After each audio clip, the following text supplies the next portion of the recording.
बच्चों, मेरा नाम डॉक्टर रेखा है।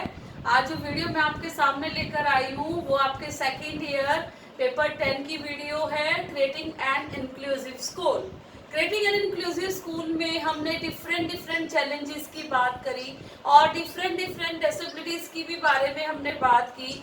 तो देखिए कि जितने चैलेंजेस है या जितनी भी डिसेबिलिटीज है, हाउ वी कैन ओवरकम, हम इनसे कैसे बाहर आ सकते हैं और किस किस तरह की प्रॉब्लम ऐसे बच्चों को झेलनी पड़ती है जो कि किसी भी प्रकार की अक्षमता से ग्रस्त हैं या फिर किसी भी प्रकार की डिसेबिलिटी से ग्रस्त हैं।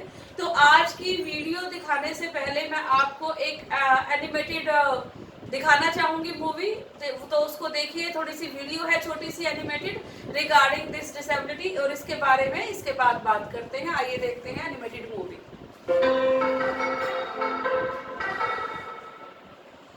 The picture that you see on your screen is of a person named Louis Braille. At the age of 3, he had injured his eyes, leaving him completely blind. Yes, he sadly lost his sense of vision. Being a bright and inquisitive child, he continued his education and invented an interesting system which is today known as the Braille system. This is the system for visually handicapped people as it helps them to read and write. Let us study more about the system. This basic structure of the system starts with the Braille cell. As you can see, it's a cell with 6 dots arranged in 3 rows and 2 columns. These cells are named as 1, 2, 3 from top to bottom on the left and 4, 5, 6 from top to bottom on the right. Now on a piece of paper, some or all of these dots are slightly raised above their position. This is for the visually handicapped people to feel these dots using their sense of touch. So this was just one Braille cell. There are many on the piece of paper that can be used to form long sentences and numbers. The dot height, cell size and cell spacing are uniform throughout. Coming back to the single cell, how many patterns do you think can be formed from one single cell? This can be one pattern, this can be another, this is one more, and so on. How many patterns do you think can be formed? There are a total of 63 dot patterns that can be formed. If we assume no dots raised to be one pattern, then 64 patterns can be formed. Each dot pattern can represent letters, combination of letters, a full word, or some symbol. Here is the list of the combination of dots representing the things mentioned above. For example, the letter A is represented by this cell. Only the first dot is raised in this case. Similarly, the letter J is represented by this with these 3 dots raised. The dots 2, 4 and 5 are raised. So this is the set of patterns we have for the English alphabet. 26 such patterns. But now I want you to observe something interesting. Look at the pattern for the digit 1 and the letter A. Aren't they the same? How does the visually handicapped person know whether it's an A or 1? For that, look at this pattern which says number follows. When we have this pattern in front of a pattern, it tells us that a number follows. So this here tells us that we're talking about the digit 1 and not the letter A. Similarly, this would be the digit 2 and so on. Why do we need to have these preceding patterns? Why can't we just have different patterns for numbers? That's because we have limited patterns. Only 64 if you remember. So just with this one pattern of number follows, we saved 10 more patterns for the digits 0 to 9. We also have patterns for punctuations and signs. You can see that this cell represents the question mark sign, whereas this cell represents plus sign. Braille system is the most popular system for the visually challenged people used across the world. Braille text can be produced by hand, or nowadays it is produced using specific typewriters as well.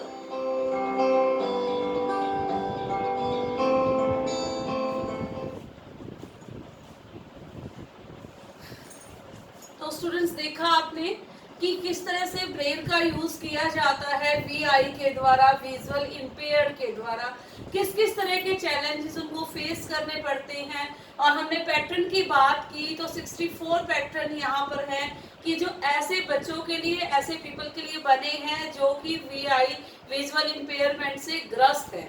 तो अगर हम बात करते हैं challenge की, तो एक आप अपनी लाइफ में देखिए कि एक थोड़ी देर के लिए अगर हम आंख बंद करके खड़े हो जाते हैं तो आपको कैसा लगता है? कैसा लगता है? हम अपनी सोच भी नहीं सकते कि वो किस तरह से अपने जीवन को जीते होंगे। भी चारों तरफ जो है वो डार्कनेस ही डार्कनेस है, कोई चीज नजर नहीं आ रही। तो किस तरह से आप अपनी लाइफ को जियोगे, किस तरह से? लेकिन फिर भी रोशनी की एक किरण का काम करती है ये चीजें कि जो उनको असिस्टिव डिवाइस दिए जाते हैं, उनको हेल्प दी जाती है। और अगर आज के समय की बात करें तो ये नहीं है कि वीआई को आप देखिए कि विजुअल इम्पेयर्ड पीपल जो हैं अलग अलग जगह, अलग अलग इंस्टीट्यूशंस में भी, एजुकेशनल इंस्टीट्यूशंस में भी, और सभी जगह अपनी बेस्ट सर्विसेज दे रहे हैं और अपना बेस्ट वर्क प्लेस है और अपना बेस्ट काम कर रहे हैं सभी जगह, everywhere where they are working. तो आइए अब डिटेल में बात करते हैं विजुअल इम्पेयरमेंट के बारे में। What is visual impairment? Visual impairment है क्या? सबसे पहले तो आपकी जो देखिए कि नॉर्मल आई की हमारी देखने की कितनी क्षमता होती है। जैसे हम डॉक्टर्स के पास जाते हैं तो डॉक्टर हमें कैसे देख के बताते हैं कि आपकी आई ठीक है या इसमें कोई प्रॉब्लम है। ठीक है, बहुत सारे चेकअप्स के बाद हमें पता चलता है कि हाँ ये हमारी जो आई है वो डिफेक्टेड नहीं है, वो एक ठीक आई है और हमारा जो विजन है वो एक नॉर्मल विजन है। तो आइए बात करते हैं विजुअल इम्पेयरमेंट की कि what is visual impairment. Visual impairment can be defined as a condition in which an individual capacity to see the things are not normal। ये एक ऐसी कंडीशन है जिसमें कि किसी भी VI पर्सन की जो देखने की कैपेसिटी है वो नॉर्मल नहीं होती। This means that the function of eye of numerous reason may be become limited। आपके जो आईज के फंक्शन है उसके कारण बहुत सारे हो सकते हैं, लेकिन जो आपका विजन है वो क्या हो गया? लिमिटेड हो गया है। लेकिन आप जो वाइड देख पा रहे थे ना वो उस तरह से आप वाइड नहीं देख पा रहे हो। Visual impairment can be anything ranging from not be able to near or far of the partial or complete blindness. इसमें क्या है कि आपको पार्शियल भी हो सकती है, पार्शियल का मतलब एक आंशिक रूप से भी आपको हो सकती है, और फुल ब्लाइंड भी, ब्लाइंडनेस भी हो सकती है। दोनों कैटेगरीज इसमें आती है। The ability of individual to see the object clearly is termed as visual acuity of a person। कि जो चीजों को देखने की है, किसी भी व्यक्ति की जो चीजों को देखने की क्षमता है, ठीक है, जो उसकी आई एक्यूटी है उसको हम क्या कहते हैं? उसकी देखने की दृष्टि क्षमता कहते हैं। ठीक है, a criterion of diagnosis an individual with impairment। ठीक है, और उसके टेस्ट करने के बाद, इसको प्रॉब्लम को डायग्नोज करने के बाद ही हम इस नतीजे पर पहुंचते हैं कि जो पर्सन है वो VI है। Next is blindness is a form of visual impairment in which the visual activity an individual extremely poor along with the visual field where the individual is not able to see any object। और blindness जो होती है वो हम उस अवस्था को कहते हैं कि जहाँ पे कोई भी व्यक्ति बिल्कुल भी देखने की हालत में नहीं है, उसकी वो क्षमता नहीं है वो कि वो देख सके, और उसके लिए हमारे पास एक ही जरिया है या फिर एक ही प्रोविजन है, वो है ब्रेल। तो उसको हम क्या कहते हैं? ब्लाइंडनेस कहते हैं। ओके स्टूडेंट, देखिए टाइप्स ऑफ VI के टाइप्स कौन कौन से हैं या फिर कितने प्रकार का इसको माना जाता है विजुअल इम्पेयरमेंट। ठीक है, तो सबसे पहले देखिए इसमें हाइपरमेट्रोपिया और four sightedness. What is hypermetropia या फिर फोर साइटेडनेस? हाइपरमेट्रोपिया को हम, फोर साइटेडनेस को हम दूरदृष्टि दोष भी कहते हैं हिंदी में। और दूरदृष्टि दोष में क्या होता है, कई बार आपने देखा कि बच्चे भी क्या करते हैं कि बहुत नजदीक से बुक्स को पढ़ते हैं, या फिर बहुत नजदीक से, कई बार जिनको हाइपरमेट्रोपिया होता है, ठीक है, वो क्या करते हैं कि बहुत ही नजदीक से न्यूज़पेपर को भी पढ़ते हैं, बहुत ही नजदीक से जो बुक्स को भी पढ़ते हैं, और बहुत ही करीबी रखते हैं चीजों को पढ़ने के लिए। तो उस प्रकार की प्रॉब्लम को हम क्या कहते हैं? हाइपरमेट्रोपिया। ठीक है, दूरदृष्टि दोष, इसकी वजह से भी क्या है 1% VI होता है। नेक्स्ट इज मायोपिया और near sightedness.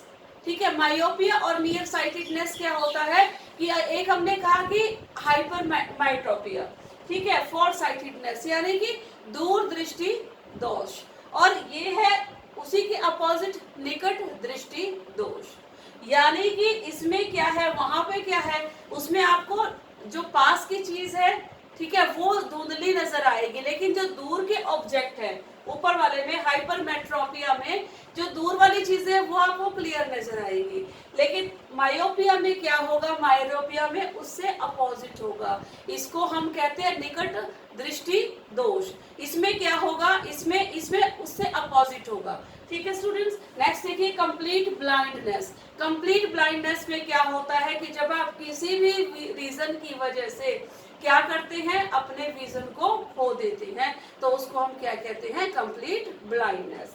Next is partial blindness.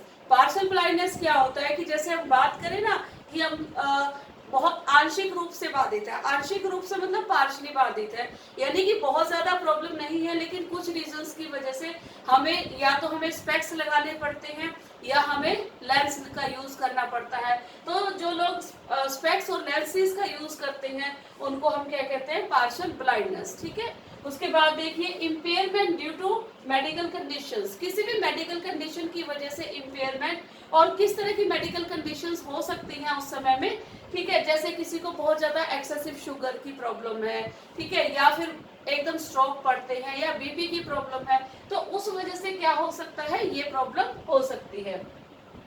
Next is age related VI, कि कई बार ऐसा होता है कि जैसे जैसे हमारी उम्र बढ़नी शुरू हो जाती है और हम बुढ़ापे की तरफ अग्रसर होते हैं, तो भी हम इस प्रॉब्लम से ग्रस्त हो सकते हैं। तो ये थे सारे types of VI, visual impairment, दृष्टिबाधिता के प्रकार। आइए देखते आगे चलते हैं, causes for VI। Okay, causes कौन कौन से ऐसे कारण है कि जिस वजह से दृष्टिबाधिता की दिक्कत या प्रॉब्लम या समस्या हमारे सामने आती है, तो उन कारणों की हम बात करेंगे। First is I injury. I injury, आपकी आंख में चोट लगना, किसी एक्सीडेंट की वजह से कहीं गिर गए, कहीं पर किसी भी तरह की प्रॉब्लम हो गई, तो उस वजह से अगर हमारी आईज में इंजरी हो जाती है तो उस वजह से भी ये जो कॉज बनता है किसके लिए, VI के लिए। Next is inherited conditions. कई बार क्या है कि अगर पेरेंट्स में ये दिक्कत है, कई बार पेरेंट्स में जो पेरेंट्स हैं वो VI हैं, तो चांसेस होते हैं कि बच्चों को भी वो जो प्रॉब्लम्स पेरेंट्स में थी वो क्या करती है, बच्चों को भी अफेक्ट करती है, और कई बार बच्चे भी इस प्रॉब्लम से अफेक्टेड हो जाते हैं। Next is I infections. I infections का मतलब है जैसे कई बार हमारी आईज में किसी भी रीजन की वजह से क्या हो जाता है, स्वेलिंग आ गई, कुछ गिर गया, तो उस वजह से क्या हो जाता है, हमारी आईज में इन्फेक्शन हो जाता है। ठीक है, उस वजह से भी VI की प्रॉब्लम से ग्रस्त हो सकते हैं। Next is cataract. कैटरैक्ट को हम क्या कहते हैं, मोतियाबिंद। ठीक है, मोतियाबिंद की आपको पता है कि, और ज्यादातर ये शिकायत जो है वो उम्र के साथ जुड़ी हुई होती है, यानी कि जैसे जैसे उम्र बढ़ती है वैसे वैसे मोतियाबिंद की शिकायत शुरू हो जाती है। कि इसमें क्या है कि आपको ऐसा लगता है देखने में कैटरैक्ट में कि जैसे विजन आपका ऐसा हो जाता है कि जैसे आप किसी धुंधले शीशे से देख रहे हो, किसी धुंधले मिरर के अंदर से आप देख रहे हैं किसी भी चीज को, तो इस तरह की प्रॉब्लम से आप ग्रस्त हो जाते हैं। उसके बाद देखिए डायबिटिक रेटिनोपैथी, ठीक है, सॉरी रेटिनोपैथी। डायबिटिक रेटिनोपैथी क्या होती है कि डायबिटीज की वजह से आपके रेटिना के जो पीछे का पार्ट है वो क्या हो जाता है, वहां पर प्रॉब्लम करना शुरू हो जाती है, जो उसके टिश्यूज है उनमें प्रॉब्लम होनी शुरू हो जाती है। ठीक है, और इसके लिए यही है कि आप शुगर को कंट्रोल रखें अपनी। Next is glaucoma. जैसे हमने कैटरैक्ट की बात की थी उसी तरह से ग्लूकोमा हम कहते हैं। ग्लूकोमा को हम और क्या कहते हैं, और हम इसको काला मोतिया भी बोलते हैं ग्लूकोमा को। और इसमें भी वही है कि आपको विजन में जो है बहुत ज्यादा धुंधलापन आता है नजर, आप क्लियरली किसी भी चीज को नहीं देख पाते और आपका विजन धीरे धीरे लॉस होना शुरू हो जाता है। ओके स्टूडेंट्स, नेक्स्ट है macular degeneration. What is macular degeneration? कि मैकुला डिजनरेशन जो है वो आपके जो आईज के सेंटर पार्ट को अफेक्ट करती है। सेंटर पार्ट मतलब जो आपका रेटिना का बिल्कुल सेंटर का पार्ट है, बीच वाला पार्ट है, इसमें ये प्रॉब्लम हो जाती है और इसमें भी क्या है कि आपका धीरे धीरे जो है आप दृष्टि बाधिता की तरफ जाना शुरू कर देते हैं। ओके स्टूडेंट्स, तो नेक्स्ट देखिए आप इसके how is the causes of visual impairment diagnosed, कि कौन कौन से ऐसे ट्रीटमेंट हैं या फिर कौन सी ऐसी इंस्ट्रूमेंट हैं जिनसे कि हम इस प्रॉब्लम को डायग्नोज कर सकते हैं। तो कौन कौन से हैं, सबसे पहले मैंने आपको बताया था स्नेल चार्ट। आप सभी डॉक्टर्स के पास जाते हैं, ठीक है ना, उसमें आपने देखा होगा कि स्नेल चार्ट आपको सभी जिस भी डॉक्टर के पास जाएंगे आपको सबसे पहले वो बोलेगा कि रीड इट, ठीक है, इस चार्ट को पढ़िए, ठीक है। तो उसमें क्या है, जो कम पढ़े लिखे लोग हैं उनके लिए हिंदी में भी होता है ये, तो इसमें आपको पढ़वाया जाएगा और इसी के बेस पर आपकी आई जो आपकी दृष्टि है कि कितना आपका विजन है एक आई में, ठीक है, वो चीज उस चीज पर डिसाइड करेगी कि आप स्नेल चार्ट को किस तरह से पढ़ पा रहे हैं या फिर उसका कितना पार्ट आप पढ़ पा रहे हैं। अब जैसे नीचे से अगर हम शुरू करें तो बहुत लाइट होते हैं, बहुत छोटे छोटे होते हैं, और ऊपर आपके जो बहुत ही ज्यादा बड़े बड़े जो है अल्फाबेट्स दिए जाते हैं। तो दैट इज स्नेल चार्ट, जो आपकी आईज की जितने विजन है उसको चेक करने के लिए यूज किया जाता है। नेक्स्ट देखिए विजुअल फील्ड टेस्ट, ठीक है। विजुअल फील्ड टेस्ट क्या होता है, हम जैसे कहते हैं कि टोनोमेट्री, तो विजुअल फील्ड और टोनोमेट्री दोनों में भी क्या किया जाता है कि दोनों में ही आपकी जो आईज में प्रेशर है, ठीक है। अब प्रेशर की हम बात करें, मैंने आपको अभी बात की थी, हमने आपके कैटरैक्ट की बात की थी, ग्लूकोमा की बात की थी, सफेद मोतिया और काले मोतिया की, तो वो किस वजह से होता है, वो भी एक प्रेशर की, आपकी आईज का प्रेशर चेक किया जाता है। और इन दोनों टेस्ट में भी आपकी आईज में क्या कितना प्रेशर है, कि किस वजह से आपकी ध्वनियां जो आपका सेल्स रेड सेल्स लेकर जा रही हैं, क्या उनमें कोई स्ट्रोक तो नहीं हुआ, क्या उनमें कोई दिक्कत तो नहीं हुई, तो वो चीजें चेक करने के लिए आपके ये टेस्ट यूज किए जाते हैं, ठीक है स्टूडेंट्स। अब हम बात करेंगे नेक्स्ट कि ट्रीटमेंट क्या है। हमने की बात कि वीआई को किस किस तरह की प्रॉब्लम होती है और क्यों होती है, क्या उसके कारण है, कौन से उसके टेस्ट हैं। अब हम बात करेंगे कि इनको हम कैसे ट्रीटमेंट क्या दे सकते हैं। फर्स्ट इज डायबिटिक कंट्रोल, इसका जो बहुत ही मुख्य कारण है, मेन कारण है, ठीक है, वीआई का, वो माना जाता है आपकी डायबिटीज की प्रॉब्लम, यानी कि शुगर की प्रॉब्लम अगर आपको बहुत ज्यादा रहती है तो उसके आपका जो विजन के ऊपर उसका बहुत ज्यादा इफेक्ट पड़ने के चांसेस होते हैं, ठीक है। उसके बाद देखिए कैटरैक्ट सर्जरी, आपको पता है कि हमने बात की ना मोतियाबिंद की, तो उसकी क्या हो सकता है, आपकी सर्जरी हो सकती है जिससे आप चीजों को क्लियरली देख पाओगे। मैंने आपको पहले भी तब बताया था कि अगर आपको कैटरैक्ट की दिक्कत है, मोतियाबिंद की प्रॉब्लम है, तो आपको हमेशा ये फील होगा, ये ऐसा लगेगा कि जैसे आप किसी धुंधले शीशे में से किसी चीज को देख रही हैं। तो उसके लिए आपके लिए जो है वो सर्जरी बेटर रहेगी। अगर सर्जरी हम लोग कराते हैं तो उसमें क्या होगा, आपकी जो विजन है वो बेटर हो जाएगा। फिर है मैग्निफिकेशन सिस्टम, कि मैग्नीफायर सिस्टम आप यूज कर सकते हैं। मैग्नीफायर सिस्टम आपको पता ही है, जैसे हम ग्लासेस यूज करते हैं, लेंसेज यूज करते हैं, उसमें क्या है कि आपको चीजों को बड़ा करके दिखाया जाता है, ठीक है। जो छोटी चीजें हैं वो आपको कैसी दिखेंगी, बड़ी नजर आएंगी, तो that is magnification system. Next is, ठीक है, मेडिकेशंस। अच्छा, कई बार हमें ये है कि मेडिकेशन से ही हम लोग ठीक हो जाते हैं, ठीक है, जरूरत ही नहीं पड़ती किसी तरह की सर्जरी की या फिर किसी तरह के मैग्नीफायर यूज करने की, ठीक है। तो उसमें सबसे पहले हमारे ऑप्शन ये होना चाहिए कि हमें मेडिकेशन तो हमें अगर हो सकता है कि हमें दवाई की हेल्प से ही अपनी प्रॉब्लम को ठीक कर लेना चाहिए, ठीक है। लेकिन इसमें एक चीज है कि जब भी आप विजन या दृष्टि से संबंधित किसी भी समस्या से ग्रस्त है तो कभी भी वेट ना करें। हमेशा अगर आपको जब भी डायग्नोज होती है प्रॉब्लम और आपको ऐसा लगता है कि मुझे विजन में कोई दिक्कत हो रही है, कोई प्रॉब्लम है, तो कंसल्ट टू योर डॉक्टर, साथ के साथ डॉक्टर से कंसल्ट करें। Okay students, I hope this topic is clear to you. Thank you, have a nice day.